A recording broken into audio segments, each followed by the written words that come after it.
Yo. Hello. Give it up for Felipe! Hello, Sir Felipe. Hello po. Nice to see you again. Hello, mga sisiw. Sir Felipe, mag-hi ka muna sa mga sisiw na kanina pa naghihintay at nagsisigawan. Of course. Hello, Fleet. Hello, Sisiw. Hello sa lahat ng 18 na nandito ngayon. Maraming salamat sa pagpunta dito sa event ng Close Up. And I'm so happy to see you guys here today with us. Kaya maraming salamat. Especially sa third floor na nandiyan sa third floor, sa second floor, dito sa gilid, dito sa harap ko. Maraming salamat. Love you guys so much. Yon, di ba may gelad tayo dito? Parang nasa concert na tayo agad. Pero Sir Felipe, bago tayo mag-start sa mga Q&A natin, mag-hi ka naman sa team bahay natin. Kanina pa sila dyan sa comment section. Sa team bahay. Sa mga team bahay dyan, ng mga nanonood, hello sa inyong lahat. I hope na nag-enjoy kayo habang nanonood ngayon. Yun. Yes. Yep. At para naman mas fun, mas komportable yung atake natin, Sir Felipe, may paupuan ako, umupo tayo. Yeah. Mag-relax tayo. Yep. Actually, palit daw tayo. Oo, palit Sige daw po. tayo. Sorry po, parang kinakabahan naman ako bigla dito sa trabaho na to. So, Sir Felipe, how are you? Okay naman ako. Feeling great. Feel happy nandito ako ngayon kasi, you know, it's not always na makapag-perform kami in front of our fans, you know. Yes, so. Diba? Ang daming surprises natin sa mga fans natin today. Pero bago natin kausapin ang mga media people natin, nakasama natin today, para sa'yo, Sir Felipe, ano ang pinaka-memorable experience mo last Feb, kasi di ba magkakasama tayo ng February, sa Close Up Red MV Watch Party. Ano yung mga highlight ng Feb event natin for you? Definitely, yung hindi sobrang memorable yung yung for the first time na panood ko yung music video ng Red version ng Moving Closer, by Close Up. And isa pa doon yung na-meet ko yung Don Bell. Yes. And especially yung fans nila. And pinaka-memorable yung yung 18 na nandun, yung Fleet, Cecil, mga nandun sila. Yes, of course. And we're here to make more memories happen. Pero for now, let's talk to our media friends. Let's call on Ms. Ali Kalinao from PEP. I think my question siya for Sir Felipe. Ms. Ali. Hello, Ms. Ali. Hi Ken, my name is Ali from pep.ph. So my question is, how important is smelling good to you when meeting someone for the first time? Do you have a go-to scent? Sorry po. Ano po yan? Medyo umi-echo kasi. Oo, medyo umi-echo. How important is smelling good to you when meeting someone for the first time? Do you have a go-to scent? Yan. How important daw yung smelling good? Tama po ba, Miss Ali? Smelling good. Kapag may nami-meet ka daw na person for the first time.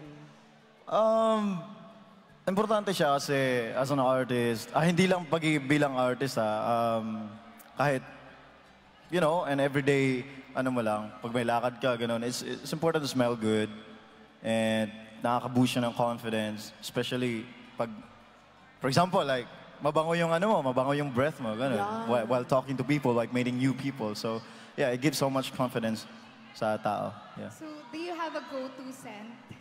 Go-to scent. May Go-to scent ka ba? Pag perfume siguro, mas ako sa fresh kasi mainit kasi sa Pilipinas eh. So, gusto ko yung cool, na scent and fresh lang. Yeah. Yep. Okay, so next question lang. What's your biggest dating mishap or embarrassing moment while trying to impress someone? Magkakaalaman tayo, Sir Ken. Siya ang nagtanong. Dating. Meron ba? Baka naman wala, o diba? Meron ba? Baka naman wala. Parang wala eh. We are happy for you na wala, o diba? Gusto natin yung ganyan, walang dating mishap na walang embarrassing moment. Kailangan, you gotta keep your cool, di ba? Ganun dapat always kasi, syempre, ayaw mo naman na mamaya ma-disappoint sa'yo yung dinidate mo. So as much as possible, you gotta try everything, and you gotta do everything just to, just to impress the girl that you love or just impress the guy that you like. So, yeah. Thank you so much, Miss Ali. Parang ako pinagpapawisan sa mga questions dito. Okay. Pinagpawisan ka, ako yung pagpapawisan dito, parang Ay, na-hot seat ako dun. Hindi, sa jacket lang yan. Sa jacket lang. Hindi sa tanong, Sir Felipe. Okay. Asan po si Sir Christopher Pernell from Philstar. Ayan. Hello, Sir Chris. Hello po. Hello. Hi, Philip. Good afternoon. Congrats Afternoon po. on this. So, bilang nasa close-up tayo, in your opinion, how long does it take para ang isang tao maging close sa isa pang tao? Oh. Wow. Gaano katagal para masabi mong close mo na? Tama po ba yon? Yes. Ang hirap. Nababaisip ka ngayon bigla talaga naman. Meron kasi silang tinatawag na yung parang kahit first time nyo palang mag-meet, you feel like, parang comfortable or compatible kayo with each other.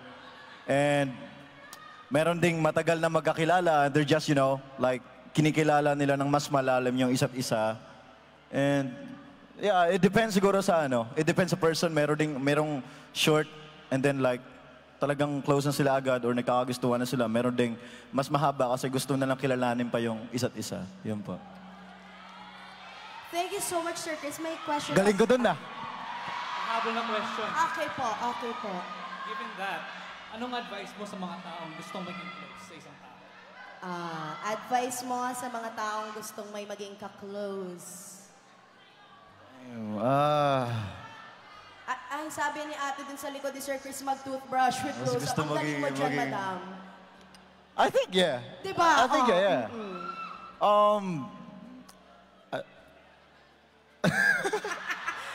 Bibigyan kita ng time Come mag-isip. on. Gusto mo ba mag-isip? Ang hirap talaga. Yeah, other than smelling good, I think, gaya ng sabi ko kanina, as much as possible, make someone happy.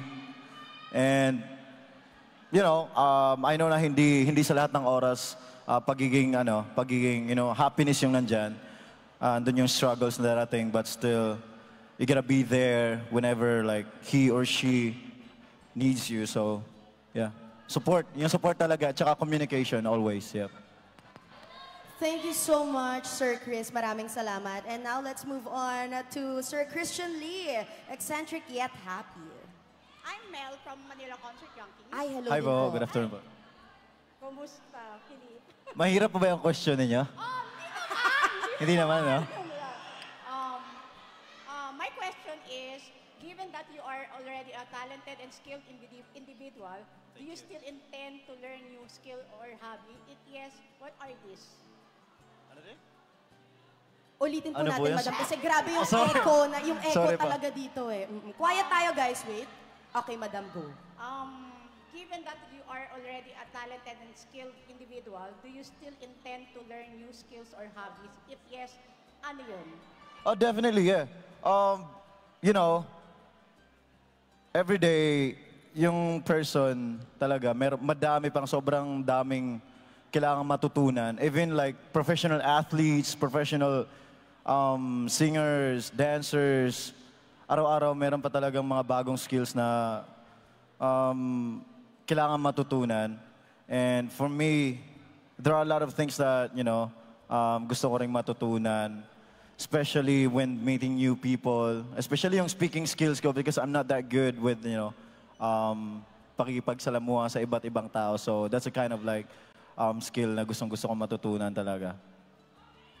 Thank you so much, Salamat madam. po. Meron pa tayong additional question. Okay, thank you so much to our media people. And eto, may last question ako sa iyo, Sir Felipe. Yep. Talaga, para namang Tito Boy Abunda talaga atake ko dito. So, syempre, napag-usapan na natin yung mga cool, fresh, di ba? Yung kilig-kilig natin ngayong araw. Ano naman yung mga bagay na natutunan mo as a close-up endorser na magagamit mo sa life as one of the P-pop kings? Parang pang-pageant yung tanong You know what? ko. I learned to smile often. Yan. Kasi dito talagang mapipilitan. De, joke lang. Bro, it gives so much, warmth pag nag-smile ka talaga. I mean, I learned that so much, but ako kasi, hindi ako yung tipo ng tao na pala smile eh. Yeah, but, you know, seeing my fans there, mapapasmile ka eh kasi, you know, the support, the love, yung warmth ng love na binibigay na. You, parang, ano ba tawag dito? Very Parang, comforting na agad eh. Kapag... yeah, it's, parang hindi ko siya ma-explain eh. So, hindi mo pigilan, mag-smile ka na lang na para kang parang out of nowhere, parang But, you know, it just means that I'm happy to see them. So, yeah. Smile talaga, yung pag-smile palagi. Yes, and we are very grateful sa close-up na sabi nga ni Sir Felipe ay he smiled more often. At gusto natin yan. Pero bago yan, I will have to let you go muna